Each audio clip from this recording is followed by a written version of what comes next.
For thousands of years, India has had an ancient connection with all gemstones. We see this evident in the traditional name for the Indian Ocean, Ratnakara, the mine of gems. But did you know that up until the early 18th century, the entire world's supply of diamonds came exclusively from India? The Ratnashastra informs us that among all stones, the diamond is the very best. It is said to have unique mystical influence on each of the four divisions of society. Properly assigned, it brings power and good fortune. Improperly, it brings misfortune and defeat. Astrologically, it is associated with the planet Venus, Shukra, brilliant, the brightest planet in the night sky, which, like a diamond, reflects the sun's brilliance. Naturally, then the scriptures inform us that diamonds are a gift from the sun god and are in fact made from sunshine. To fully understand this, one must delve into the esoteric meanings of the Panchabhutas, 5 elements. The actual structure of diamond is very simple. It is a hexagon with 6 carbon atoms one after the other. But this structure gives it some very unique qualities. It is the hardest material known to mankind. It is a pure conductor of heat. It is an insulator against electricity. It has the highest refractive index of all materials, capable of sending 100% of light back to its viewer. These qualities make diamonds very hard to manipulate. It was thus only natural that India, the source of all the world's diamonds, was the first to develop the techniques needed to process, cut, and polish diamonds. In Sanskrit, the word for diamond is Vajra, meaning lightning, the divine weapon of Lord Indra. In one battle between the demigods and the demons, Lord Indra faced an insurmountable enemy in the giant Vritrasura. Lord Vishnu instructed Indra to approach the sage Dadichi and request his bones for the creation of a powerful weapon. The sage agreed and, sitting in Vajrasana, diamond pose, gave up his body. The demigods harvested his spinal column, the reservoir of the sage's mystic energy, to create the Vajra thunderbolt, capable of killing the giant Vritra. The Orlov diamond. This diamond originated from the Sri Ranganathaswamy temple in Srirangam, Tamil Nadu, India, as the eye of the deity of Vishnu. It was stolen by a French soldier in 1747, who had escaped from the Carnatic Wars. It originates from the Kollur mine in Andhra Pradesh and was originally 300 carats. Before being cut down, it passed through the European diamond markets, until eventually it was purchased by the Russian Count Olav, the ex-lover of Catherine the Great of Russia. He purchased the diamond in an attempt to win back her heart. The diamond was white, with a hint of bluish-green. She had the diamond reduced to 190 carats, but retained its original Indian-style rose cut, and installed it as the center jewel of the Russian imperial scepter. In due course of time, the entire Russian imperial family was executed. The Black Olav diamond, another diamond, called the Black Olav, was an eye of the deity of Brahma in Pondicherry, India. It too was stolen and subsequently cursed.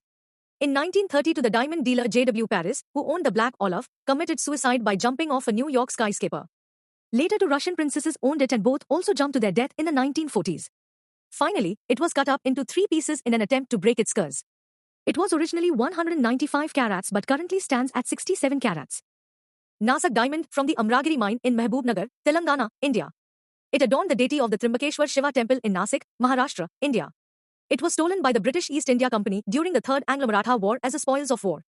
The word loot entered the English lexicon at this time from the Hindi meaning to rob due to the sheer amount of thievery by the British East India Company.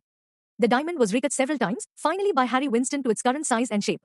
It was originally a bluish-white diamond of 89 carats cut down to 43 carats. The Blue Hope. This diamond was originally stolen from a deity of Sita Devi and bought by Jean-Baptiste Tavernier in 1660. He sold it to King Louis XVI, who in turn had it cut to 67 carats and gave it to Marie Antoinette. Both were executed by guillotine.